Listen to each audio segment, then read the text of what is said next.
Ok, maintenant à vous sur ma chaîne YouTube. Donc aujourd'hui, je voulais vous parler d'un sujet, d'un objectif que j'ai personnellement, d'un projet de vie qu'apparemment beaucoup de monde partage. Alors il s'agit du fait d'atteindre sa liberté financière pour pouvoir vivre sa religion. Et je vais un petit peu expliquer à travers ce phénomène de liberté financière et qu'est-ce que j'appelle, quelle est mon approche par rapport à la liberté financière et quelle est mon approche par rapport au fait de vivre sa religion. Mais avant de commencer, si ça n'est pas encore fait, abonnez-vous à la chaîne YouTube. Ça prend quelques secondes, ça permet d'agrandir la communauté. Franchement, ça fait plaisir, on est de plus en plus. Et l'objectif là, c'est d'atteindre, de passer les 1000 abonnés d'ici la fin d'année 2020, donc d'ici la fin du mois, Inch'Allah. Mettez un petit pouce bleu également, n'hésitez pas à interagir en commentaire, à partager la vidéo. Et alors voilà, par rapport au sujet, donc atteindre sa liberté financière pour pouvoir vivre sa religion, effectivement, il y a eu un phénomène qui s'est de plus en plus développé sur Internet autour du business en ligne. On a trouvé énormément de web marketeurs, de personnes donc, qui font du business en ligne, nous parler de liberté financière, nous dire voilà, vous qui travaillez, qui galérez dans la société, je vais vous montrer un moyen pour pouvoir atteindre votre liberté financière. Et aujourd'hui, je parle avec des porteurs de projets dans le cadre de mon travail. Et quand je leur demande c'est quoi qui te motive concrètement,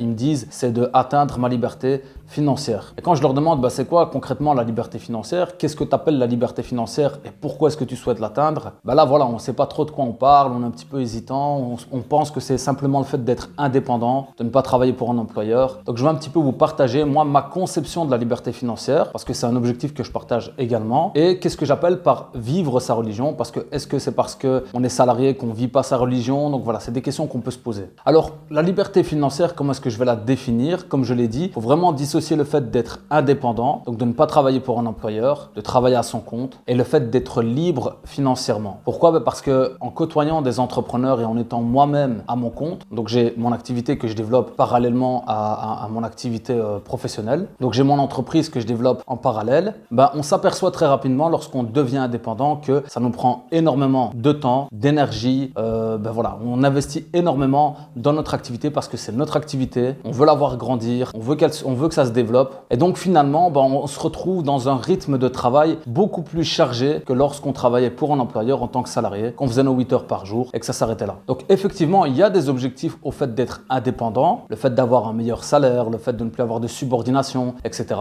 Mais ce que je tiens vraiment à préciser dans un premier temps, c'est de dissocier l'indépendance, de dissocier la liberté financière. Alors selon moi, concrètement, la liberté financière, ma définition de la liberté financière, qu'est-ce que c'est? La liberté financière, avant tout, avant de la définir, il faut définir votre projet de vie. Alors votre projet de vie, c'est-à-dire qu'est-ce que vous voulez faire concrètement dans votre vie, comment est-ce que vous imaginez dans votre vie professionnelle, dans votre vie personnelle, et quel serait pour vous le mode de vie idéal, si on peut dire ça comme ça, quel serait pour vous le meilleur équilibre entre votre travail et votre vie donc privée. Parce que c'est ça qui va clairement définir si oui ou non vous devez rechercher cette fameuse liberté financière ou si finalement vous l'avez déjà dans le cadre de votre activité salariale. Et donc votre projet de vie va définir d'une certaine manière le barème, le seuil à atteindre pour pouvoir prétendre à la liberté financière. Donc je m'explique. Si par exemple mon projet c'est d'aller étudier les sciences religieuses à l'étranger, mais d'avoir une activité pour pouvoir subvenir aux besoins de ma famille, c'est un cas relativement fréquent au sein de la communauté. À ce moment-là, il va falloir que je définisse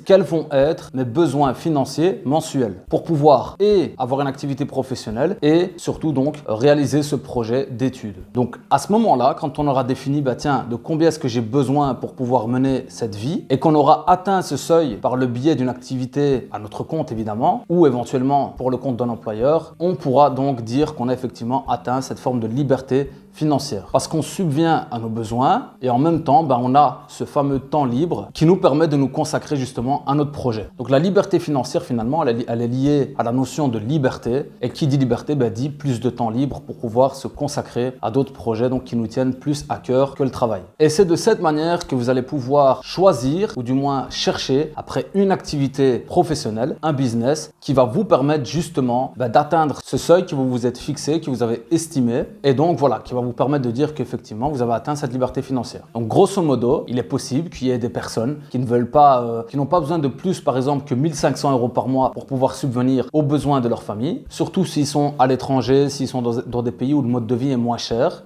Et donc, concrètement, pour pouvoir être libre financièrement, c'est le fait de lancer une activité qui va vous permettre de dégager un salaire de 1 500 € par mois. Donc ça paraît très simple, mais pourquoi est-ce que c'est très complexe en même temps? Parce qu'il y a des personnes qui se lancent à leur compte, et j'en fais partie, et puis à un moment qui sont pris par la spirale de l'indépendance, par la spirale du business, et qui voient toujours de plus en plus gros, qui sont ambitieux, et au final qui partent dans une autre direction que celle qui était définie au départ. Et donc qui vont commencer à devenir chefs d'entreprise, qui vont avoir de plus en plus de responsabilités, qui vont engager du personnel. Ça va grandir, mais le projet de départ, il va complètement partir en fait. Et au final, vous n'allez jamais atteindre cette fameuse liberté financière parce que vous allez vous consacrer encore plus au développement de votre propre entreprise.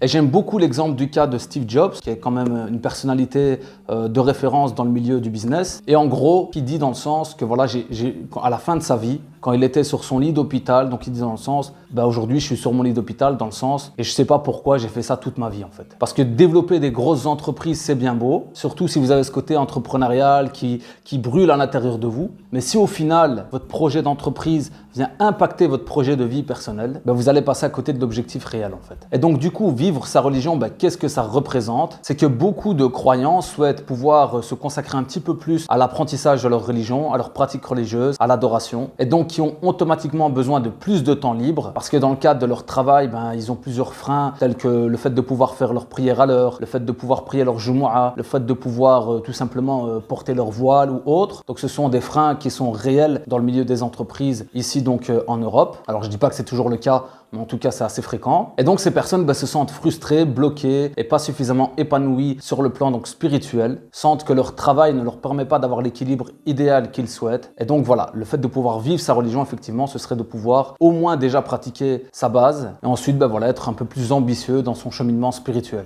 Et donc voilà, c'est un objectif que j'ai personnellement évidemment. C'est une des raisons pour laquelle tous les jours je fais des efforts, tous les jours je travaille, tous les jours j'essaie de renouveler mon intention. Je fais des heures après journée parce que c'est mon but, c'est de pouvoir atteindre effectivement cette conception de la liberté financière et de pouvoir également m'engager un petit peu plus dans mon cheminement spirituel. Alors étant donné que je sais que c'est un objectif partagé, j'espère que cette vidéo vous apportera un éclaircissement supplémentaire, vous motivera à avancer vers cet objectif. Alors je vous partagerai des pistes de solutions que moi-même je teste et que moi-même j'essaie de mettre en pratique pour pouvoir développer une activité qui va vous permettre d'atteindre cet objectif. Ça fait plusieurs années que j'y travaille, je me suis lancé déjà il y a quelques temps, donc on est déjà à 2-3 ans ici que je me suis lancé. Et donc je suis vraiment à la recherche de cette fameuse piste et de ce modèle idéal. Alors il y a plusieurs choses qui fonctionnent, plusieurs modèles de business qui peuvent bien fonctionner et je vous partagerai tout ça au fur et à mesure donc sur ma chaîne YouTube. Et voilà, je vous dis à très bientôt. N'oubliez pas de vous abonner si ça n'est pas encore fait. Partagez cette vidéo dans votre entourage afin qu'elle puisse être utile à d'autres personnes. Qu'Allah vous facilite dans votre projet et je vous dis à très bientôt. Wassalamu alaikum wa rahmatullahi wa barakatuh.